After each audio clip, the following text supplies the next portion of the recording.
این سبزوات محصولات استحصال قطعه زمینی نزد حولیگی مکتب می باشد.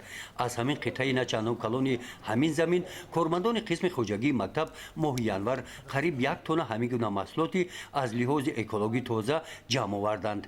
در مؤسسه تحصیلات میانه عمومی رقم 15 دهه توسقله در ناحیه واسه که میدان زمینی نزد حولیگیش زیاده از 1 هکتار را تشکیل داده است، با درک مسئولیت بلند همه زمین ها با قطعه جدا کرده شده ثمراناک استفاده برده شدند. در این قطعه نیالهای زردالو پرورش می‌یابند. این نیالها را از دانه سبزانیده همه‌اش پیوند کرده شدند. در مسئله رشد اکولوژی مکتب در مکتب ما زیاده از 2000 دانه پیوند کرده زردالو و درخت‌های سبز که برای زیب زینت کوچه اورد زیب کوچه پرورش کرده می شود. از اینجا با همه مؤسسه‌های تعلیمی و اداره‌های دولتی برده فروخته می شود برای درآمد مؤسسه. زمین های نزد حولیگی مؤسسه تحصیلات میانه عمومی رقم 15 در ناحیه واسه زمین های سنگلاخ هستند. کارمندان قسم خوجگی با کمک آموزگاران توسط اشتراک در حشرهای آبادانی با مهنت زیاد این میدان را از سنگ تازه کرده، با خاک کشیده، با زحمت زیاد درختان را سبزانیده این موضع را همین گونه کبودگذار نمودند.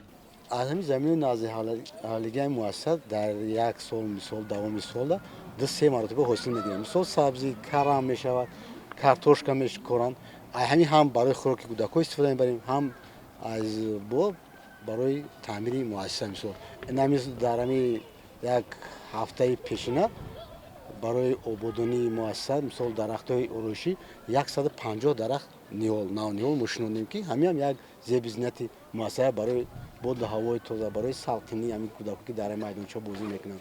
کارهای کبودگذار نمودن صحن حولی مؤسسه‌های تعلیمی در دیگر مؤسسه‌های تعلیمی ناحیه واسه ادامه دارند. در مؤسسه تحصیلات میانه عمومی رقم 18 دهه فیض‌آباد با منفرش نمودن راه کوچه شفت مکتب طریق حشر صحن حولی درآمدگاه مکتب را با چنین گل‌های آرایشی باز هم زیبا و دیدنی گردانیدند که منظره زیبای آن طبع راهگذران را شاد گردانیده است.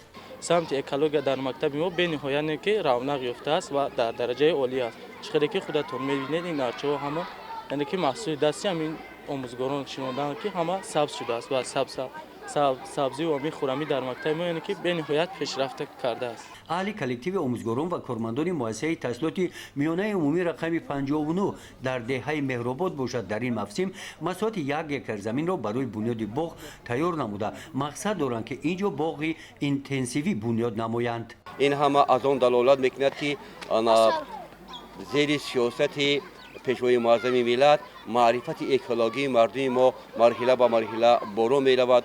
آنها میدانند که حالت اکولوژی با زندگی هر روزه مردم ما چی نقش میبازد، چی رول میبازد. این همه با آینده کشور، با آینده نسل کشور یک سهم ارزنده دارد. گزارش خوجا نظریف خدای نظر ظهوروف از ناحیه واسه برای برنامه اطلاعاتی نوید.